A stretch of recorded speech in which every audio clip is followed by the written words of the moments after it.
irindayso xidhan dharka reer galbeedka xishoodka ha tuurin fiican xamar ruuxna inaabti u moqo ilkii xabaasha ibleys xeradii ha aadin xumaan iyo cayha doonan dhaawaxna xantiinta jooji ku xasil diinta iyo quraanka jirkaaga xareed ku joogta xadaa dhabankaaga teedsan xubnaha ee bahay ku siiyay xiskiisu nimuu fayooyay xaqiiqdii wuu jeclaanay xayisiintun ka dayso adoo heli kara xalaasha xafada guurkii arooska adoo xaragoon karaya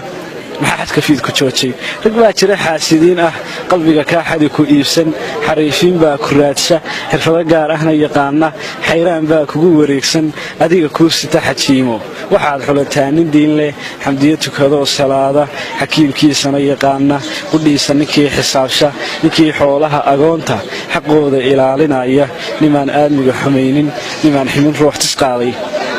nimaan xaasidin walaalka xaraanta nimaan ku dhiiran la jaarninka xeer yaqaana xamaasad intay ku qaado qabiilaysi iyo xigtaysi harraaci nimaan xadlaynba maalkiiyo xoolaha adduunku xaqiiqdii way guraane ninkii qaadaya xilkaaga ninkii xolo kuu qalmaya adoon ku xabeebin gaalka ku xidhmin filimada khiyaalka adoon xadhigooda haysan dadaan ku xisay laftoodu axdiistiiyo xifti adkaarta ninkaaga xurmee wanaaji xaqdhowr oo sii kalsooni xaqiisa garoo ilaasho xanaanee oo hadayrin oo xifti sirihiisa kaydi u noqo xidig oo ka faano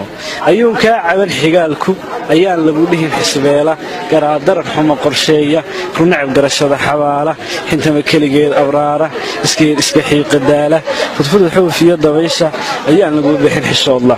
xayaaba ku beer ardaaga xambaar ubadkiiyo dhallaanka naaskana xilligooda nuuji intaad xasho weelka maydho guriga xaadheed sifayso ku shida xasilooni uunsi indhaha kuuloo xinayso dharkana xidho kuwa carfaaya markuu xaajigu yimaado ha galo xaaladaha jacaylka xasuusta ha aada meel fog ha tago badda xeeligeeda ha maro meelu xidhay ilwaadku ha daawado xidig ifaaya xaniid iyo hilula shiilay ha cuno wuxuu xaaxila intaasay ku idasheen